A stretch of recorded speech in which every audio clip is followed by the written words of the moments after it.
Olá, o programa Giro das Comissões começa agora. Mas você sabe o que são as comissões? A CPI é uma comissão parlamentar de inquérito, formada por um conjunto de parlamentares designados para investigar possíveis malfeitos cometidos por agentes públicos e políticos.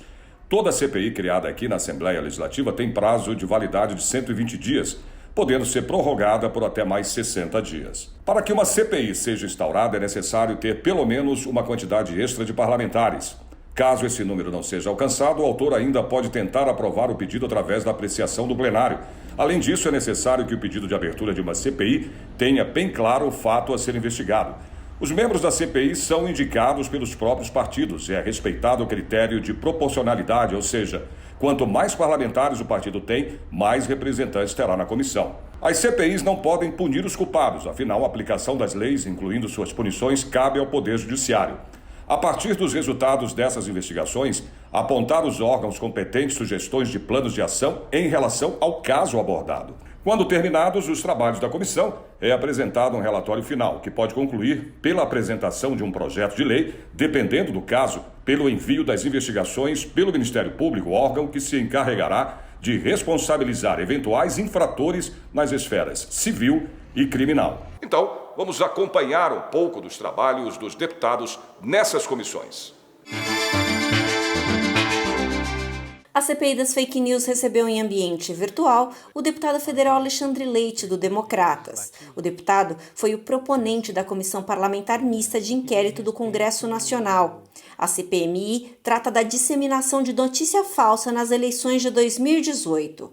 Apesar do deputado Alexandre Leite ser o autor da proposta e ter colhido as assinaturas para a CPMI, o parlamentar se retirou dos trabalhos e os deputados estaduais convidaram o deputado federal para saber o motivo.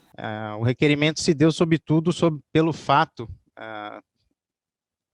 que acompanhei no momento da aprovação, de eu ter me retirado da CPMI no momento da instalação, sendo eu o autor do requerimento e o coletor de assinaturas, bem assim dizendo.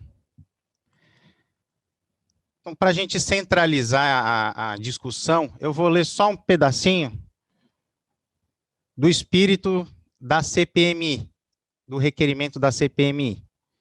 É investigar os ataques cibernéticos que atentam contra a democracia e o debate público, a utilização de perfis falsos para influenciar os resultados das eleições de 2018, a prática de cyberbullying sobre os usuários mais vulneráveis da rede de computadores, bem como sobre agentes públicos, aqui eu faço um parêntese, e o aliciamento e orientação de crianças para o cometimento de crime de ódio e suicídio. Bem, este era o escopo inicial da CPMI, e no decorrer da instalação, quanto mais eu me posicionava a favor da investigação, sim, do que houve, de como funciona esse esquema de produção e disseminação de ódio dessa rede. Essa indústria, né, que ficou comprovada, é uma indústria de difamação de pessoas, sobretudo no período eleitoral. Porém, o cunho não seria atingir, de alguma maneira, a eleição ou a legitimidade da eleição do presidente Jair Bolsonaro. Isso eu garanti às pessoas a quem eu pedi o voto. O intuito era identificar o modus operandi e, para a partir dele, construir uma legislação para que nas próximas eleições nós tivéssemos uma legislação eleitoral cibernética mais atualizada. Ou seja, lá atrás nós instalamos a CPMI, ela foi prorrogada, já passou 6 meses, ela foi prorrogada. Nós já vamos entrar no período eleitoral e ainda não se foi debatido o cerne principal da questão, que é a disseminação de fake news durante o período eleitoral, independente de ser campanha Jair Bolsonaro ou não. Então, quando eu me coloquei contra esse viés ideológico, contra a contaminação ideológica do debate e zelando também pelo restante da CPMI, que é investigar o cyberbullying aos vulneráveis na rede mundial de computadores. A gente viu recentemente a Michele Bolsonaro teve os dados expostos, então a gente imagina se a esposa do presidente está exposta dessa forma, imagina as pessoas comuns, mal tem um antivírus no computador. E na época nós tínhamos também, não sei se vossas excelências vão lembrar, na época da instalação estava muito em evidência aquela questão da Momo, que entrava no meio dos vídeos, instruía as crianças, e isso foi uma coisa que me preocupou bastante, porque eu via na TV falar sobre essa Momo, mas não dava muita importância. Até um dia que a minha filha, na minha casa, falou, papai, a Momo mata. Falei, como é que é? Aí ela foi me falando aos poucos, eu fui conversando com ela, ela foi me explicando que isso apareceu no meio do vídeo. Eu fiquei, como qualquer pai ficaria, espantado, e dali me partiu essa preocupação em inserir essa investigação na CPMI, né? Não só para descobrir como isso aconteceu, mas para achar os responsáveis, que até hoje não se sabe quem foi, não foi identificado, e esse é o grande problema, essa é a centralização do debate das fake news, a identificação dos usuários. Então, quando eu me coloquei dessa maneira, Janaína, o governo simultaneamente não se movimentou politicamente para colocar uma maioria ou para tentar eleger um presidente ou para tentar me dar suporte, já que estava na iminência da instalação. Ela iria se instalar. Então, o governo, se estiver preocupado, ou estivesse, deveria estar dando apoio a quem procura a seriedade no debate, a centralização do debate técnico sobre o tema. E a partir daí eu não fui mais cogitado para ser nem presidente, nem relator, e foram indicados para a presidência e relatoria duas pessoas, né, dois deputados, uma ex-senadora e a deputada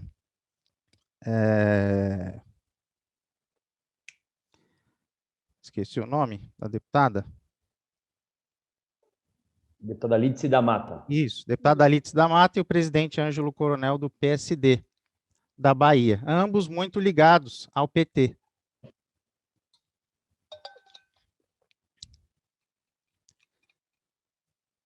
Então, muito óbvio e público de que o objeto da CPMI iria se perder, que aquilo iria virar o que exatamente virou. Um circo. Se vocês assistirem às audiências públicas da CPMI, vão ver que aquilo virou um verdadeiro circo. Muitos parlamentares, numa comissão parlamentar de inquérito, se utilizando da comissão como plataforma para ganhar like, vamos dizer assim. Isso não se faz numa comissão parlamentar de inquérito. Ali tem um cunho investigativo, onde você investiga o modus operandi, e a partir daí, você, no âmbito legislativo, produz a redação legal e propõe à Casa Legislativa a solução para evitar ao futuro que esse tipo de crime ocorra ou que, se ocorra, haja uma penalidade à altura. Acho que, de forma resumida, eu consegui explicar mais ou menos o que aconteceu e do porquê. Quem acompanha a CPMI percebe que ela ficou muito em cima da questão do cyberbullying contra as autoridades, esqueceram completamente as pessoas mais vulneráveis, não tratou da questão da Momo, que foi a questão que mais me despertou preocupação. Aquilo vem parar dentro da casa da gente, isso assusta, então essa questão foi completamente esquecida. E não só da Momo, né, mas o aliciamento, não tinha só a Momo, se vocês bem devem lembrar, existia também aquela baleia azul, vários outros portais aí junto da Deep Web que forneciam esses instigamentos aos mais vulneráveis. Então, de forma reduzida, bem sucinta, eu respondo a Janaína da motivação do requerimento, né? E, por fim, nós chegamos onde chegamos. Um período eleitoral, nós temos uma proposta legislativa que está tramitando ainda no Congresso, passou no Senado Federal, mas ainda está no grupo, está em fase de debates. Nós temos um grupo de debate que vai fazer o relatório deste projeto. A gente pode falar bem por alto sobre ele, se for o caso, mas eu faço parte desse grupo. E a grande questão desse tema é a identificação do usuário e o tempo de investigação e a punição tempestiva. É aí que mora todo o problema dos crimes cibernéticos. Nós chegamos no período eleitoral em que sequer se debateu quais são as medidas eleitorais que a gente pode, as medidas legislativas que a gente pode tomar durante o período eleitoral. Uma vez que uma fake news, numa eleição geral, de Estado, senador, governador, deputados federais e estaduais, ela tem uma abrangência um pouco maior, de maior magnitude, na rede mundial de computadores, mas o estrago se reflete muito mais na eleição majoritária, que foi o caso da eleição de 2018. Não foi só o Bolsonaro que utilizou robôs, muitas outras campanhas, inclusive a do PT, se valeram de robôs durante o período eleitoral, com fake news. A questão é, uma fake news causar um estrago tamanho a alterar o resultado de uma eleição. O que fazer? No caso da majoritária, caça-chapa. No caso da proporcional, caça o mandato, chama o suplente. E essa seria uma discussão muito plausível para as eleições municipais.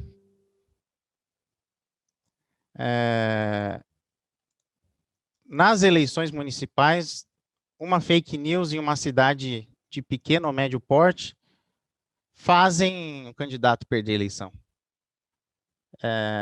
A fake news, uma semana antes, se bem feita, se bem elaborada, você não consegue desfazer em menos de uma semana.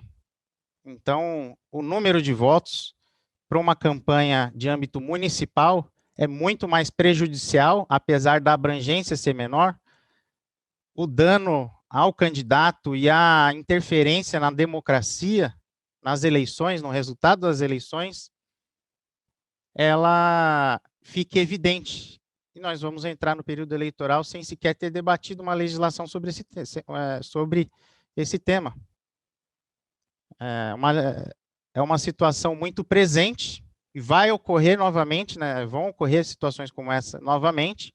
Imagine uma cidade de 5 mil habitantes, se você colocar pouco investimento ou tiver a ajuda de alguém para produzir uma fake news contra o prefeito, em uma cidade de 5 mil habitantes, e ali disseminar essa mentira. Numa segunda-feira. No domingo de eleição, você não conseguiu desfazer o estrago. E ali, 500 votos fazem a diferença. A gente sabe muito bem, cidade aí que prefeito não se elege por causa de 100 votos, a gente já teve caso de 1 voto, enfim. Uma fake news tem o potencial de causar um estrago eleitoral, moral, à nossa democracia e às pessoas. Nós tivemos no Guarujá uma mulher que foi espancada até a morte, porque foi confundida com uma pessoa ou se proliferou uma notícia com um perfil dela do Facebook de que ela fazia ritual de magia negra com crianças. E ela foi espancada até a morte. Então, quando isso sai do cenário virtual e se torna realidade, as pessoas se assustam. A gente teve lá o caso daqueles meninos que invadiram a escola e premeditaram tudo na Deep Web, né, na internet não indexada, se escondendo atrás de perfis falsos. Então, volto a dizer, tudo gira em torno da identificação do usuário. E lá em Brasília, a briga no debate é essa, a liberdade de expressão, é a liberdade não ser cerceada com a identificação do usuário. Nós temos um viés que procura, que é o que eu defendo, a identificação do usuário, perfil físico e pessoa jurídica, que ela possa ter um número X de contas vinculadas ao e-mail dela, que ela tenha 5 contas, que as pessoas tenham direito a fazer 10 contas pessoais ligadas ao documento de identificação. Resumindo, todos os perfis têm que ser verificados de forma mais clara. Nós que somos políticos temos que mandar a foto do nosso documento para verificar que é o perfil verdadeiro. Isso se daria no âmbito de todas as pessoas. Todos os perfis seriam verificados e teriam uma limitação para isso. E tem a vertente que defende o contrário, que se você é obrigado a identificar, você não consegue fazer um protesto contra o aborto ou contra um protesto racial, você não consegue se esconder atrás do anonimato. Aí fica a discussão. Que forma é essa de protestar que você precisa se esconder? Você está protestando ou você está intimidando alguém? Né? É uma discussão essa discussão que ainda está ocorrendo no Congresso. É essa limitação. Deve ser criada, junto da lei, um conselho que vai acompanhar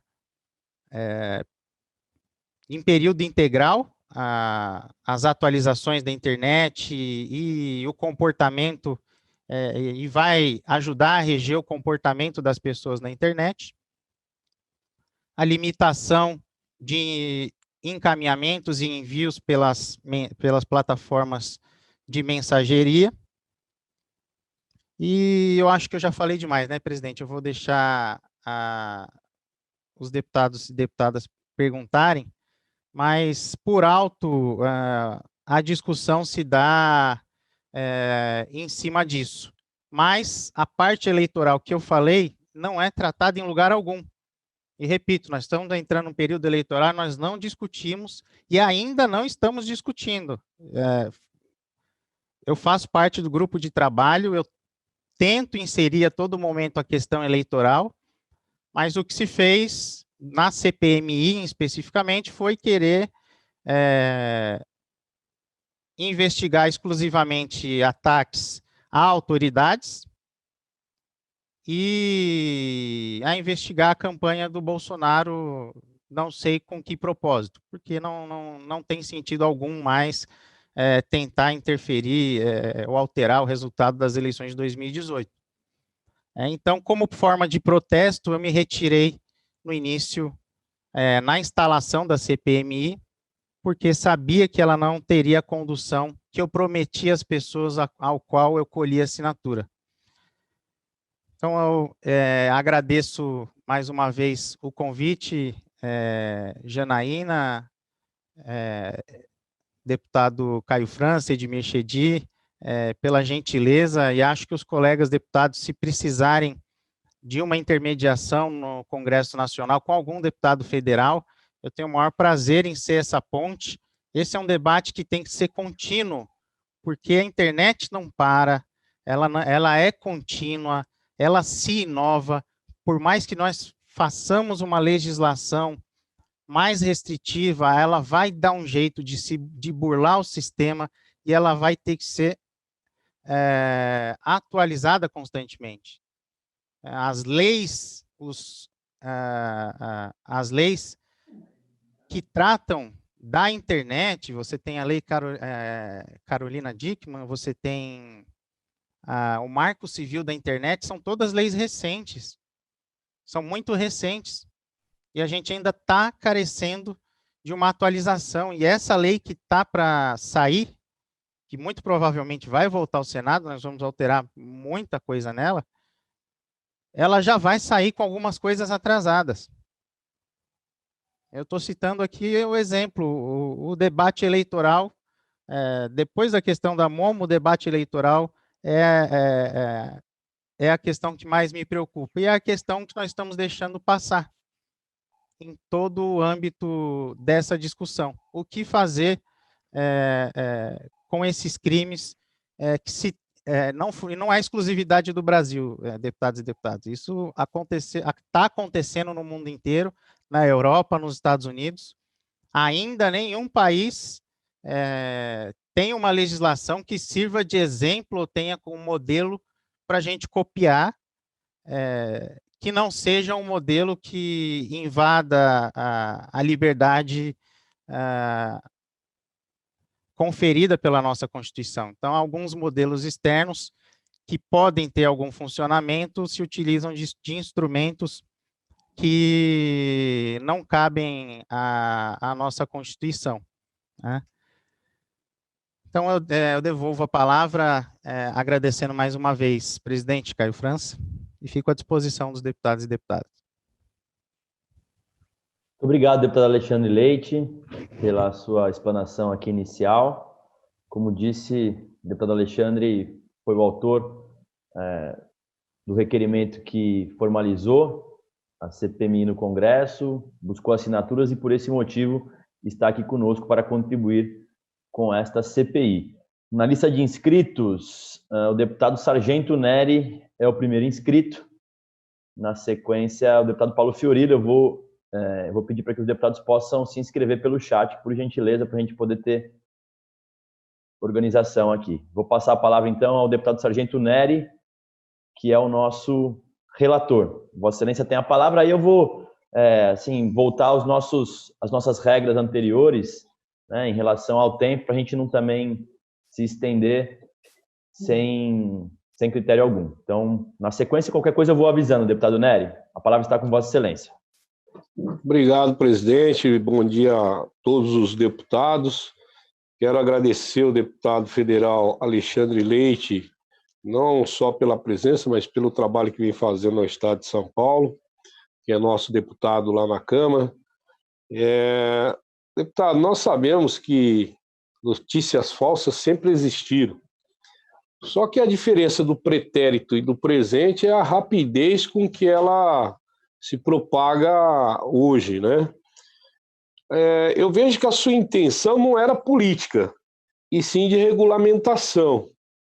Como você vê esse tratamento político sobre a matéria hoje na CPMI?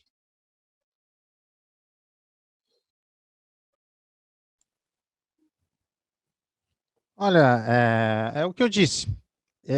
a CPMI se concentrou muito na investigação do cyberbullying sobre autoridades e sob a rede de produção de fake news, né, de notícias falsas, e da forma de disseminação dos robôs na campanha presidencial de 2018, do presidente Jair Bolsonaro. Então, não posso falar muito sobre a parte técnica que a CPMI já avançou. Na verdade, é uma teia de computadores que recebem um comando para distorcer e robotizar a disseminação, né? Você tem a disseminação orgânica, que é aquela que uma pessoa com muitos seguidores coloca no ar, mas ela se responsabiliza automaticamente por estar identificada, e aquilo se propaga de forma orgânica. E você tem a disseminação robótica, né? Com a utilização de robôs e perfis falsos. Os próprios robôs criam perfis e atingem as pessoas de uma maneira... já passei, a pergunta foi mais política, eu estou indo mais para o técnico de novo, mas...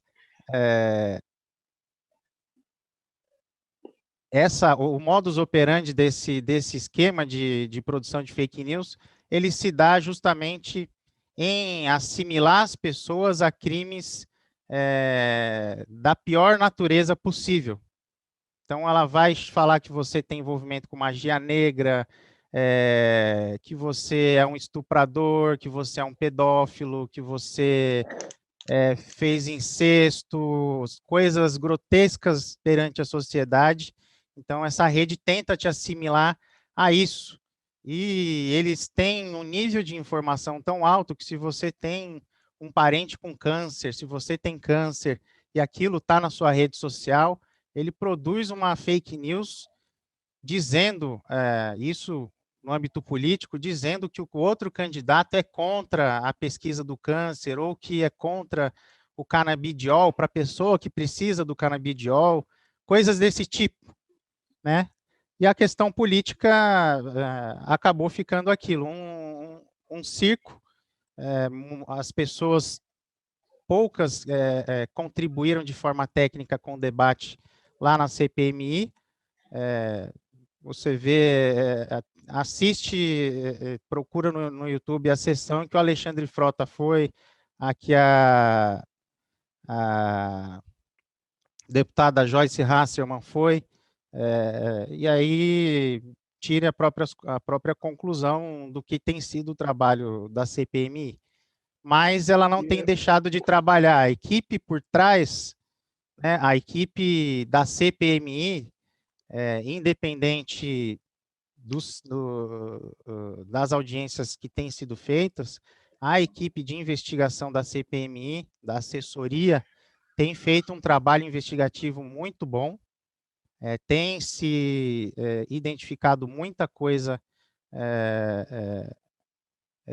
vou dizer assim, positiva, né? São negativas, mas coisas positivas no âmbito investigativo, e a comissão está avançando, está avançando. Esse debate ainda tem que avançar um pouquinho mais.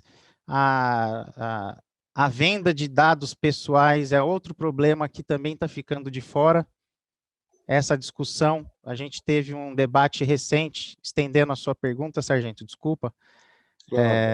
A gente teve um debate recente da Uber fornecer os nossos dados a pesquisas, a universidades, a propagandas durante o último período de férias, né, em julho do ano passado. Você tem um termo de concordância, né, aquele termo de aceito. Para você aceitar aquilo, você está vendendo seus dados.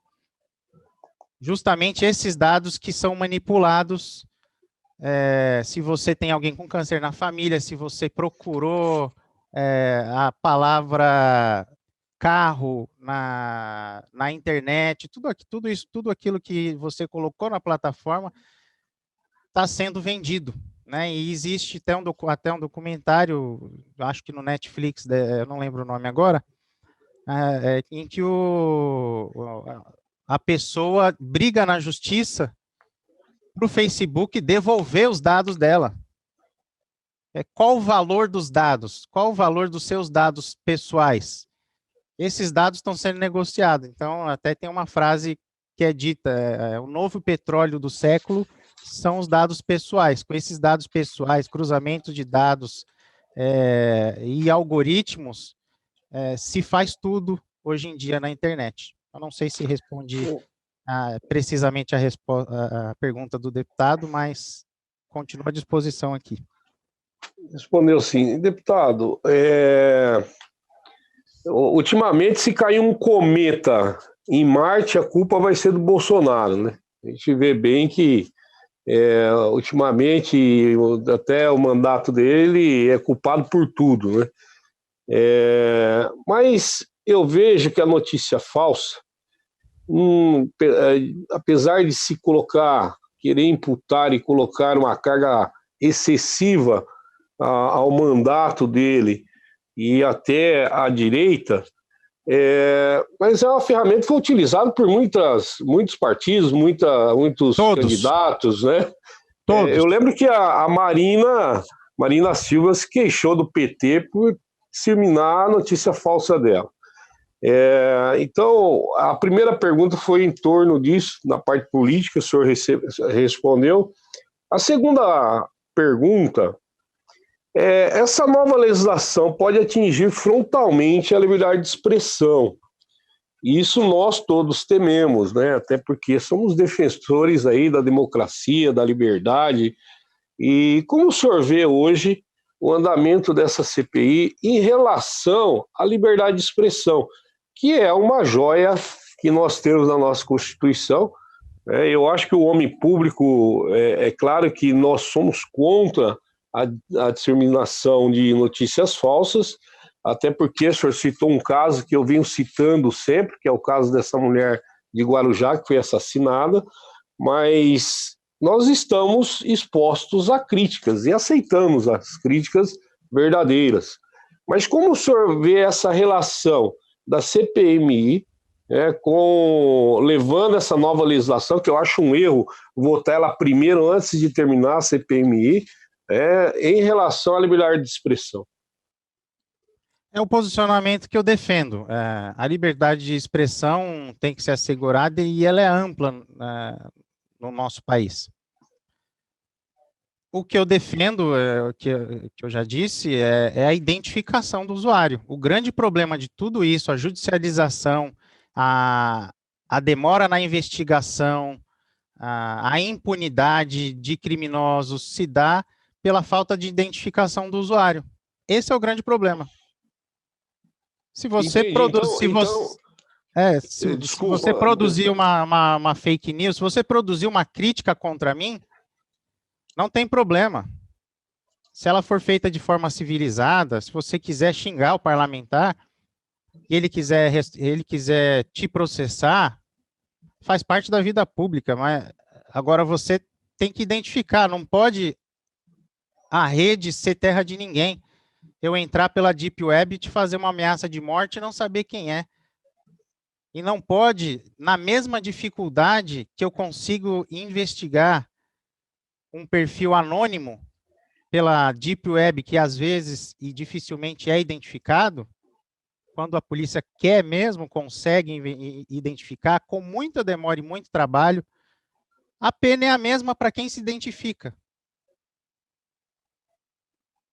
Então, são coisas que não têm sentido. Você dá muito mais trabalho tentando solucionar questões judiciais com problemas que poderiam ser evitados com a mera identificação do usuário. Agora, se identificar e se expressar é um problema para a liberdade de expressão, aí eu devolvo a pergunta. Então, eu acho que o senhor foi feliz na resposta, e na construção desse pedido, né, de CPI. Por quê? O que o senhor quer atingir não é a liberdade de expressão. O senhor quer atingir são essas pessoas que fazem esse trabalho de forma anônima, que atinge milhares de pessoas. Então, por isso parabenizo, porque a intenção inicialmente não era política, e sim de identificação, para que realmente aquele que foi agredido, ou se houve até uma consequência como essa dessa mulher do Guarujá que foi morta, poderia se chegar realmente no culpado. Então, isso é muito louvável. Agora, a terceira pergunta e última, o senhor teve uma primeira intenção que eu acabei de expor, né, que era fazer a identificação desse usuário, até para responsabilizá-lo sobre qualquer ato, que eu acho que é o correto, né, essa identificação, não tirar a liberdade de se expressar, mas identificar quem está realmente se expressando. Isso cabe a todos, a nós e qualquer brasileiro. Mas o senhor vê que essa CPI ela vai dar bons frutos ou já está desvirtuando daquele primeiro propósito que o senhor teve no início desse pedido? Ela não desvirtuou completamente o propósito. Ela seguiu em um propósito único, né? A questão da investigação e do formato em que se deu a produção e disseminação de notícias falsas durante as eleições de 2018. Em síntese, ela se concentrou somente nisso. E o requerimento tinham pelo menos 3 ou 4 linhas de investigações possíveis, né? Que a ideia até seria que se fizesse relatorias complementares, né? Que houvessem mais relatores para dividir os temas na CPMI. Então, a CPMI está focada nessa rede. Ela já identificou, sim, e dentre muitas pessoas que produziram fake news, né, notícias falsas, e disseminaram, ligadas a pessoas muito próximas à presidência da República, aos filhos dele, principalmente. Para concluir, deputado Nery. Obrigado por atender nosso convite, parabenizo pelo o tema que iniciou, e conte conosco aqui na Assembleia Legislativa no que o senhor precisar. Um grande abraço. Eu que agradeço. Obrigado. O deputado Paulo Fiorilo, do PT, questionou o convidado quanto às fake news que ele tomou conhecimento sobre as eleições de 2018. Eu pergunto ao senhor, deputado, a CPMI não daria um exemplo, se pudesse, ao final dela, contribuir com, se não a eliminação, mas a redução de notícias falsas, independente de quem é atacado? Segundo, se a CPMI descobrisse esse esquema fraudulento que foi pago com dinheiro não contabilizado, portanto, outro crime, não daria um grande salto para que a gente combatesse as fake news nas eleições desse ano? E o que o senhor acha disso?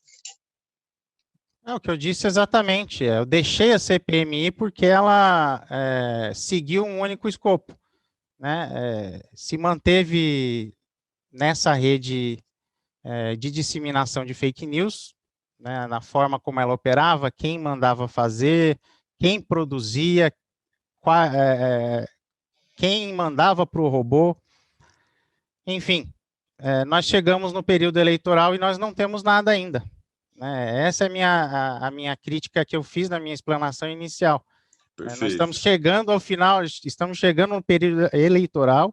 A minha proposta inicial é que, nesse período, nós já tivéssemos uma legislação atualizada, ao menos no âmbito eleitoral, Isso era suprapartidário e sempre foi suprapartidário, né? Da minha parte, a condução sempre foi pela parte técnica, né? Sem viés ideológico. Por isso que eu digo e afirmo, todos os partidos, não oficialmente, mas todos os candidatos, todos os partidos tiveram candidatos, melhor assim dizer, todos os partidos tiveram candidatos que se utilizaram de fake news de alguma forma, principalmente para atingir as candidaturas majoritárias. Eu vou concluir, eu não sei quanto tempo eu ainda tenho, mas eu vou concluir. Deputado, me parece que as eleições de 2018, elas tiveram um grande ápice de notícias falsas e ainda, infelizmente, apesar do esforço da CPMI, do Supremo, de outros órgãos, a gente ainda não conseguiu, de fato, desvendar todo esse mistério que rondou e que ronda as próximas eleições. Eu queria deixar aqui para o senhor uma sugestão. Talvez fosse o caso do senhor apresentar uma outra CPMI que pudesse separar o objeto da segunda parte da proposta, que eu acho que é muito importante. Eu tenho um filho de 7 anos que eu preciso ficar muito atento se ele não está sendo influenciado pelas redes, né? Se ele não está no Facebook, se ele não está vendo Baleia Azul e assim por diante. Então, assim, eu acho que merece, eu estou falando aqui de forma muito tranquila, uma investigação profunda para que a gente não tenha os nossos filhos expostos. Agora, eu não posso deixar de afirmar, ou a CPMI dá respostas claras ao que foi feito na eleição de 2018, independente de A, B, C, D, mas é preciso evitar e impedir que esse tipo de uso continue. Tanto porque ele é feito de forma ilegal, porque se utiliza robôs, CPF de aposentados, dinheiro não contabilizado, e isso a gente não pode permitir, nem na eleição desse ano, nem nas próximas, porque isso é pernicioso para a democracia. Inclusive os ataques às autoridades, o senhor disse do câncer, a gente podia falar quantas fake news não tem falando sobre saúde, não faça isso, tome água com açúcar para não pegar o coronavírus. Então, assim, independente do conteúdo, nós precisamos fazer o combate. Muito obrigado, senhor presidente, agradeço ao deputado Alexandre Leite, e nós vamos continuar nesse debate. Autora do requerimento que trouxe o deputado Alexandre Leite à CPI das fake news, a deputada Janaína Pascoal do PSL perguntou ao convidado sobre os depoimentos dos deputados federais Joyce Hasselmann e Alexandre Frota, à CPMI. De acordo com a deputada, esses depoimentos mudaram os rumos dos trabalhos da Comissão Parlamentar Mista de Inquérito. Eu fiquei muito intrigada com os depoimentos dos deputados Joyce e Alexandre Frota. Por quê? Porque, diferentemente do meu caso, né, eu fui apoiar Bolsonaro por ver nele, né, a força para não deixar o PT voltar para o poder, por ter algumas pautas em comum, mas eu nunca tive uma proximidade com o Bolsonaro, não participei ali do núcleo duro da campanha, não tive acesso, né? Mas a deputada Joyce e o deputado Frota eram, assim, bolsonaristas raiz. Tanto que quando eu critiquei a linha dos bolsonaristas na convenção, no Rio de Janeiro, eles não gostaram, né? Eles não gostaram. E, de repente, eles aparecem com aqueles depoimentos longos, com aquelas acusações, dizendo que tudo tinha acontecido já durante a eleição.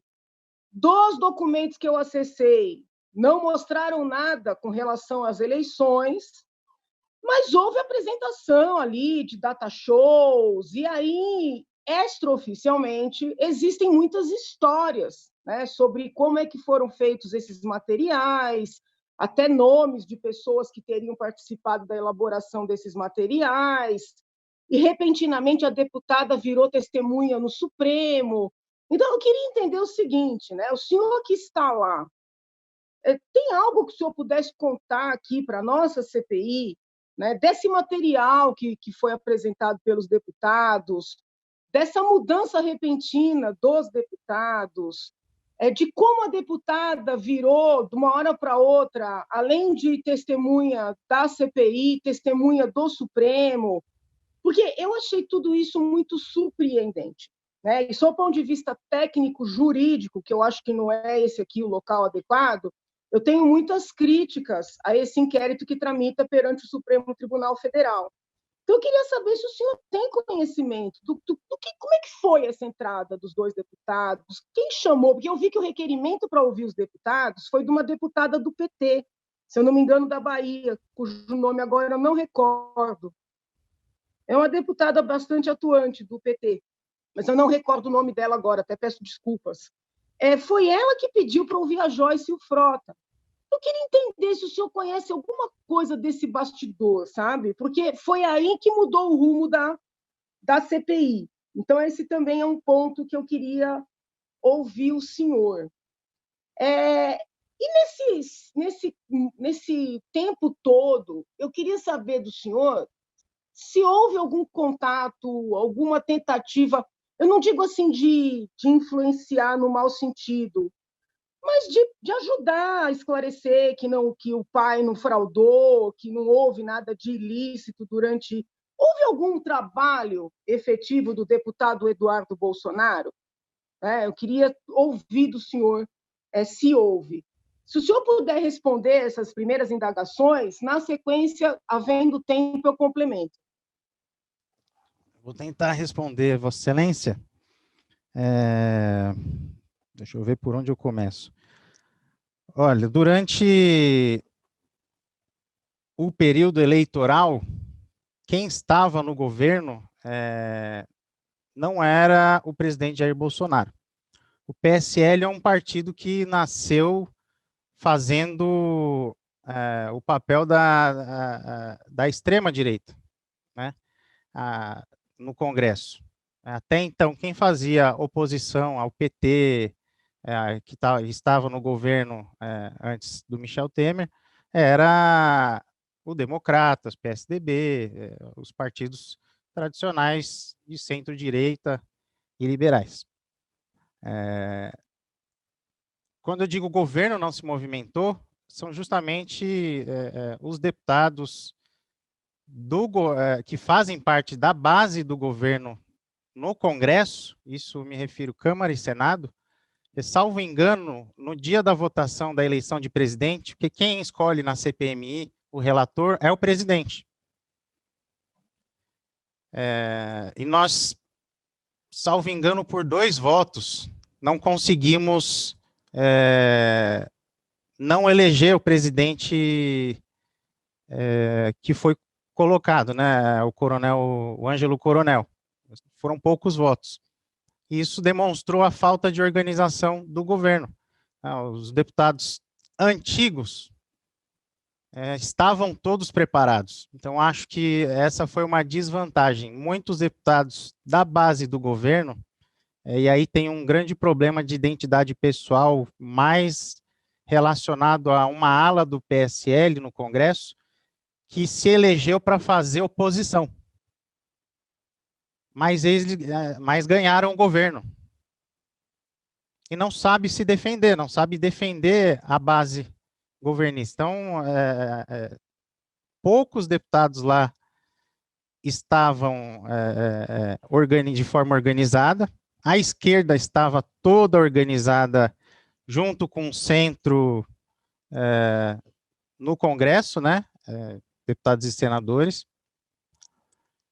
e nós perdemos essa eleição, né, da presidência, infelizmente.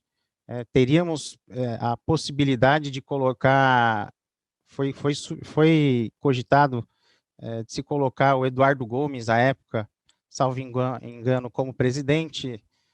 Nós tentamos inviabilizar o Ângelo Coronel, mas acho que foram esses 2 votos, 1 ou 2 votos, nós não conseguimos inviabilizar. E logo após essa eleição, eu me retirei da comissão. A questão da Joyce e do Frota, e dessas investigações, por isso que na hora da leitura eu fiz um parênteses quando eu falei cyberbullying sobre agentes públicos. E isso tem sido feito após a eleição do Bolsonaro, quando se ocupa a máquina pública no âmbito nacional, esse poderio de fogo aumenta. Durante as eleições,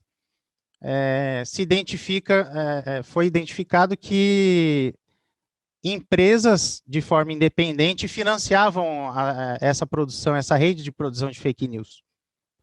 E depois das eleições, que isso se institucionalizou, que passou-se a usar a máquina pública com diversos IPs do governo, até chega a ser burrice, né? Logar do próprio governo para produzir fake news e disparar de lá. Então, essa questão aumentou quando se ocupou a máquina pública após as eleições. A Joyce, até então, não era ofendida porque ela estava do lado de cada arma. Né? Quem era alvo dessa fábrica de distorção de imagem, de difamação das pessoas, quem estava do lado de lá era a Joyce e o Frota, justamente. Então, quando eles têm essa ruptura com o governo, eles passam a estar na frente do cano e viraram alvo dessa mesma indústria que eles viram funcionar. E aí que se dá essa investigação, vamos dizer assim, por crime contínuo, vamos dizer na área do direito aí, por crime contínuo. Veio da eleição, então nesse marco temporal, veio da eleição, venceu a eleição, institucionalizou a forma de fazer e continuou. Então, a CPMI está nesse viés, se investigou o que foi feito e agora investiga atualmente como está sendo feito com a utilização da máquina pública. Acho que respondi parcialmente a resposta de Vossa Excelência. Faltou responder alguma coisa? O deputado Eduardo Bolsonaro. O Eduardo Bolsonaro. Eu não posso dizer se ele um dos filhos do Bolsonaro tem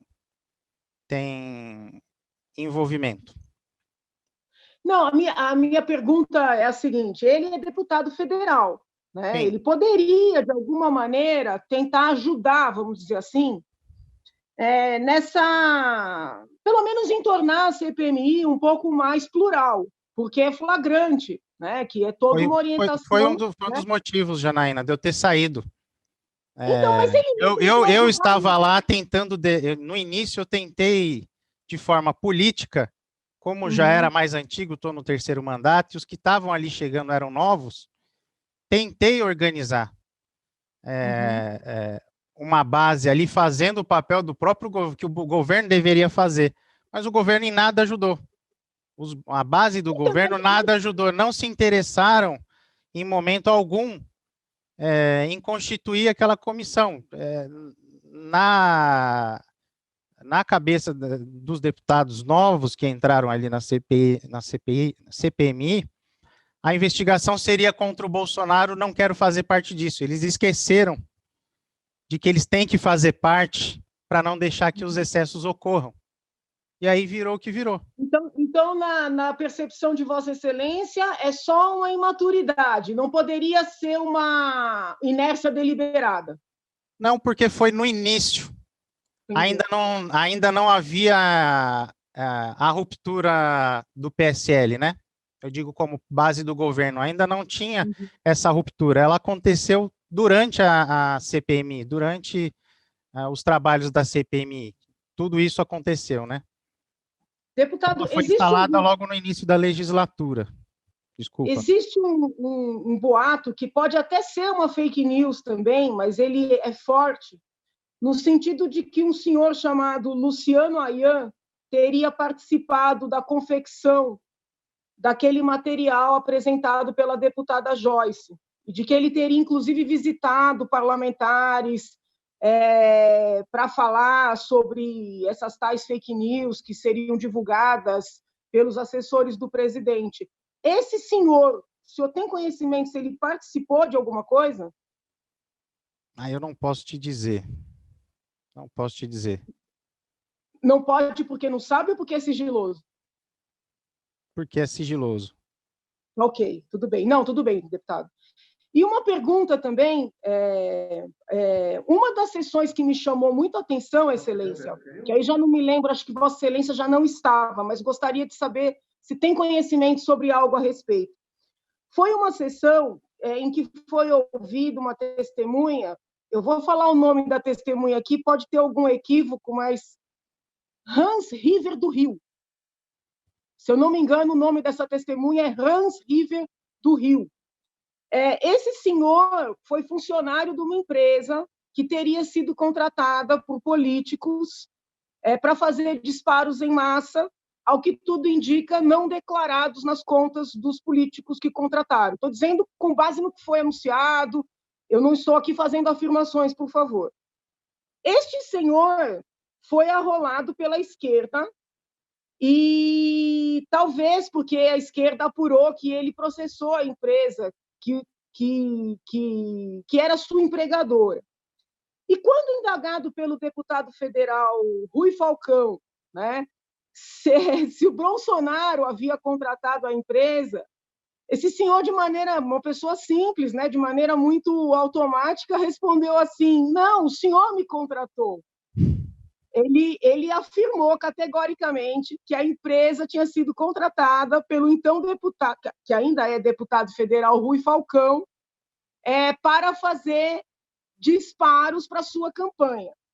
E, neste momento, foi algo que me chamou muito a atenção, o próprio deputado e outros deputados do PT, que sempre falam, né, que querem tudo muito público, pediram para que a sessão ficasse fechada, né, para que a sessão fosse feita sob sigilo. E esse senhor foi ameaçado de ser processado e assim por diante. O senhor, por acaso, estava presente nessa sessão? Eu, assim como a senhora, deputada, Vossa Excelência tem acompanhado por alto. Eu só tenho o privilégio de estar no Congresso e ter acesso, como deputado federal, à assessoria investigativa. Então, tenho acesso a alguns autos e informações passadas pela assessoria da comissão, mas eu não componho mais a comissão, eu não fiz parte de oitiva, nem de audiência pública nenhuma. Então, nesse caso, qualquer audiência, essa ou outra, eu não tive conhecimento. Eu tenho conhecimento de algumas coisas, né, extraoficiais, por isso justamente que eu não posso quebrar o sigilo dessas informações. Elas já são me passadas de forma sigilosa. Eu entendo, Excelência. Para concluir, deputada Janaína, são duas perguntas objetivas. A primeira é a seguinte: a minha percepção, tanto da CPMI quanto do inquérito que tramita no Supremo, é que estão tentando, a duras penas, né, de todas as formas, criar provas para alimentar um processo vazio que tramita no TSE para tentar caçar a chapa. Não é só Bolsonaro, porque não adianta tirar só Bolsonaro, querem tirar Bolsonaro e Mourão. Essa é a minha análise, tanto da CPMI como do inquérito no Supremo. Eu pergunto a Vossa Excelência, pelo que Vossa Excelência acompanha, né? Vossa Excelência tem muito mais informações do que eu. Essa minha hipótese é muito irreal? Ela foi cogitada no início. Mas, como eu disse, Vossa Excelência mesmo acabou de dizer, todos os partidos fizeram utilização de alguma plataforma de disparo. Né? Algumas utilizaram para fake news, outras não, mas todas utilizaram plataformas de disparo durante a eleição. Então, acabou que se investigar se servir para um, serve para todos. Então, tem que anular todas as candidaturas. Hoje, eu acho que essa tese não vinga mais. Por isso que foi esquecido a linha cronológica do que aconteceu em 2018 e passou a se investigar o que está acontecendo agora. Né, as ameaças, a fábrica, o que está acontecendo agora. Então, acho que essa linha ela foi deixada assim um pouco de lado naturalmente, vamos dizer assim, porque as coisas atuais estão sendo mais graves do que caçar a chapa da candidatura ou comprovar que se está utilizando durante o exercício do mandato a máquina pública para produção e aí tentar um impeachment, se for o caso. Entendi. Acho que essa tese para a esquerda seria mais viável do que tentar caçar a chapa nesse momento. Então, por isso, se foca na investigação atual. Entendi. A última agora. Deputado, eu vou pedir só para que possa ser objetivo, então. Eu prometo. É a última. Gentileza. Com relação ao PL que está em trâmite, Excelência, Vossa Excelência defende a identificação. E eu concordo com Vossa Excelência nesse ponto. Concordo mesmo. Mas eu tenho medo desse PL porque tem uma outra parte que ele fala em guardar um material, inclusive um material de WhatsApp. E a minha preocupação, Excelência, é dar muito poder para essas plataformas e, inclusive, mediante esta inovação, facilitar a venda de dados. Então, eu queria, se possível, ouvir Vossa Excelência sobre esta outra parte do PL, não a da identificação, mas a da guarda do material, do conteúdo. Tem dois viés aí, deputada. Do mesmo jeito que a gente apaga as conversas do WhatsApp, ela acaba ficando salva, elas podem nos servir favorável ou desfavoravelmente. Então, num processo eleitoral, por exemplo, se você for mover na justiça com base no que for registrado numa plataforma de mensageria, lá está sugerido, se eu não me engano, na lei, são 3 meses. Esse processo eleitoral não corre em menos de 6, por exemplo. Então, se for para funcionar, tem que ser mais tempo, inclusive. 3 meses não adianta. Se for para salvar informações nesse sentido, pelo menos 6 meses, 1 ano de informações. Agora, a forma de utilização delas, né, a venda delas, aí cabe à legislação trazer toda a regulamentação e limitação, né, desses dados, né, que eles sejam mantidos sigilosos e somente solicitados mediante ordem judicial. Entendi. Obrigada, muito obrigada. Saúde, bom final de semana para você. Obrigada.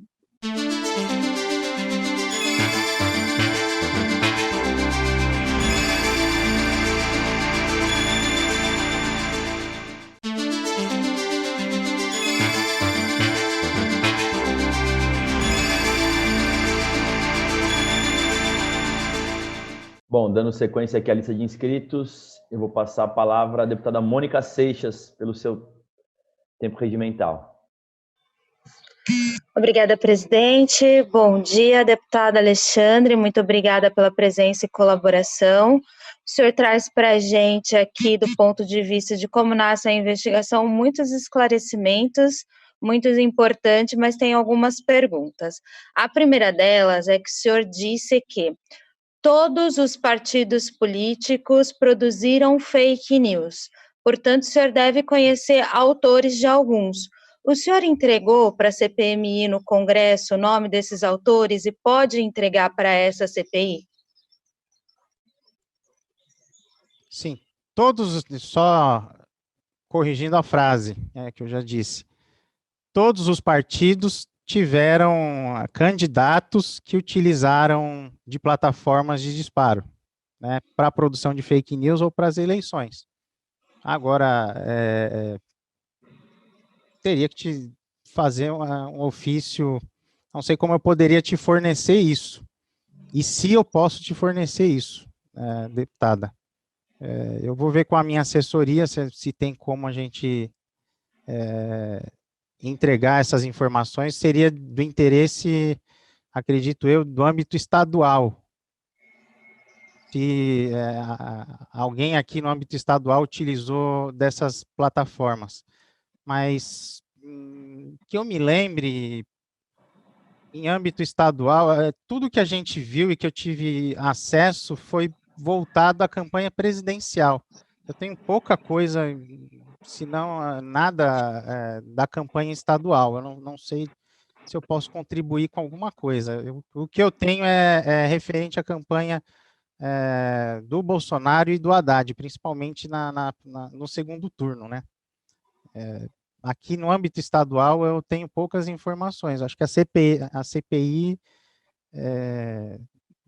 no âmbito de investigação aqui desse colegiado, deve conseguir essas informações com apoio da Delegacia de Crimes Cibernéticos, né? Acho que, se não ouviram, deveriam convidar alguém da Delegacia de Crimes Cibernéticos para ouvir um pouco sobre a forma de investigação desses crimes, a solicitação dos IPs dos deputados que estão no mandato, né?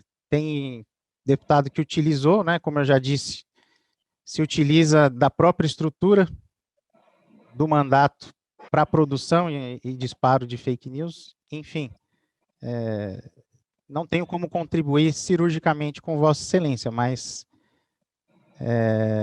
essa é a resposta que eu posso dar no momento. Obrigada. Outra questão também, eu acho que a gente está falando de 2 pontos que podem ser tipificados crimes. Concordo com o senhor que a gente ainda tem muito que avançar sobre a legislação de proteção, de produção de conteúdo para a internet, mas a gente está falando, então, da produção de notícias falsas, de calúnia, difamação e destruição de reputações, e tudo isso aqui no Brasil está se acostumando a chamar de fake news.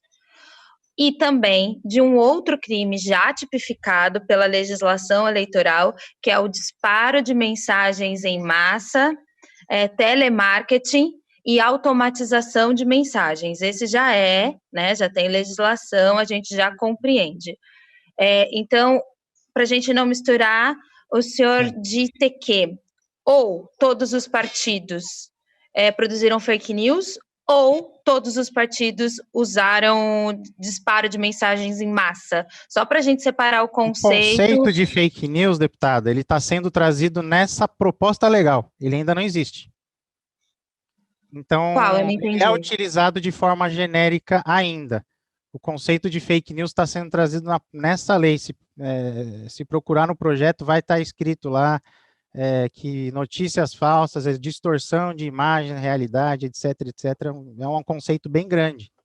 Mas até então se utiliza de forma genérica os crimes de calúnia e difamação utilizados com disparo de robôs e pelo serviço de mensageria. Sim, me refiro a crimes de calúnia e difamação contra os candidatos. No âmbito nacional, literalmente, fake news, como acabei de falar, fake news, notícias falsas, a distorção das imagens, montagem da própria fala, um vídeo, a modernidade permite hoje que você coloque a pessoa falando alguma coisa com a própria voz, né? Não é mais só a imagem montada e muito bem montada que produz uma notícia falsa, né? E aí a gente já entendeu também que o disparo de mensagens em massas é crime tipificado pelo Código Eleitoral. O senhor disse, não foi só Bolsonaro que usou robôs. Então o senhor afirma que sabe que Bolsonaro usou robôs? Não foi Bolsonaro. Eu disse no início que financiadores independentes fizeram isso. Não diretamente Bolsonaro. Bolsonaro não gastou dinheiro para financiar isso diretamente, né? Foram financiadores. Inclusive, isso está dentro do inquérito do Supremo, essa rede de financiamento. Por fim, o senhor também disse, quando eu recolhi as assinaturas para essa CPI, eu prometi não atingir o presidente Bolsonaro. Eu gostaria que o senhor falasse um pouco mais sobre essa afirmação. É possível um presidente de CPMI ou CPI conduzir a investigação para que não atinja um ou outro? Claro, claro. Começa com a indicação do relator. O presidente da CPMI é quem pauta os requerimentos e quem dita o ritmo da comissão. À época, né, da instalação, ainda era recente as eleições. Então, o meu comprometimento era de que o fato mencionado pela deputada Janaína não seria alvo da investigação com esse objetivo de caçar a chapa ou fomentar de informações o processo que corre na Justiça Eleitoral. Esse era o meu comprometimento, né? E como eu disse, isso acabou sendo deixado de lado pela gravidade dos crimes que foram cometidos após, né? Não, o meu interesse no início, repito, é a questão técnica do cometimento desses crimes durante as eleições, de forma irreparável, né? A gente não tem tempo de investigação, tempo de resposta da justiça, tempo hábil de identificação de usuário nessas produções de interferência nas eleições, enfim. E as outras questões mencionadas eram os objetos que eu tinha um compromisso, né? E o presidente e a relatora começaram em uma direção e seguiram em outra, né? Tanto o relator quanto o presidente têm o poder, sim, de ditar, pelo menos lá no Congresso, na CPMI, o regimento de lá permite que ele conduza dessa forma, né? Se ele não quiser, como existem muitos requerimentos, é só ele não pautar aqueles que seria o meu comprometimento, aqueles que tinham viés ideológico, que têm viés ideológico, não serem pautados. Esse era o meu compromisso. Tá. O senhor propôs uma CPMI ampla, o senhor disse diversas vezes aqui que tem conhecimento que vários partidos políticos ou candidatos cometeram irregularidades, dentre elas a produção de desinformação ou o disparo de mensagens em massas automatizadas, o que é crime eleitoral. O senhor não acha que não levar adiante essa investigação, não trazer os nomes, não acusar os culpados e ir a fim e a cabo, mesmo que isso envolva todas as legendas políticas que o senhor diz conhecer, que tem envolvimento com esse tipo de crime, não é prevaricar? Não, elas estão no âmbito da CPMI, em caráter sigiloso. Assim como no processo do Supremo, o Alexandre Moraes, inclusive, já tomou medidas contra os mesmos nomes, né? Os nomes foram publicizados, deputados federais, inclusive, eleitos, né? Já foram expostos pelo projeto, pelas decisões proferidas pelo ministro Alexandre de Moraes. Então, isso tudo está dentro do âmbito da CPMI e no processo que corre no Supremo. Esses nomes estão lá. O que eu não tenho como te fornecer são nomes em âmbito estadual. Nomes em âmbito federal é só entrar no Google e colocar aí a última decisão, quebra de... busca e apreensão na casa de diversos deputados e uma senadora, salvo engano, e quebra de sigilo bancário. É só olhar no Google que tem os nomes lá. Satisfeita, obrigada, deputado Alexandre, obrigada, presidente. Agradeço a deputada Mônica e vou, então, pelo tempo remanescente, concluir. O deputado Paulo Fiorino tem 2 minutos para concluir a sua suas colocações, deputado Paulo Fiorilo, e na sequência a gente encerra aqui a lista de inscritos. Com a palavra, deputado Paulo Fiorilo. Obrigado, senhor presidente. Eu não vou gastar nem 2 minutos. Deputado, eu estou com uma grande dúvida agora.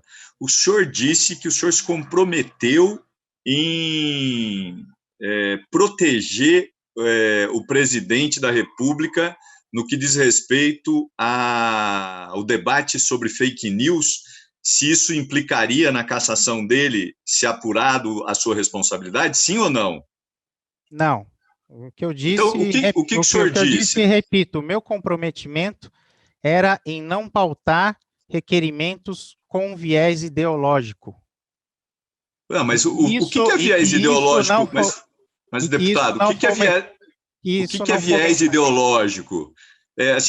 O senhor leu uma lista de fake news produzida contra uma candidatura. Tem viés ideológico? O viés ideológico é justamente a polarização partidária na disputa. Mesmo que para isso signifique apurar um crime. Não, nós iríamos apurar o crime, naturalmente. Mas o senhor disse que não, com viés ideológico. Mas isso não seria da forma como foi, né? Uma perseguição.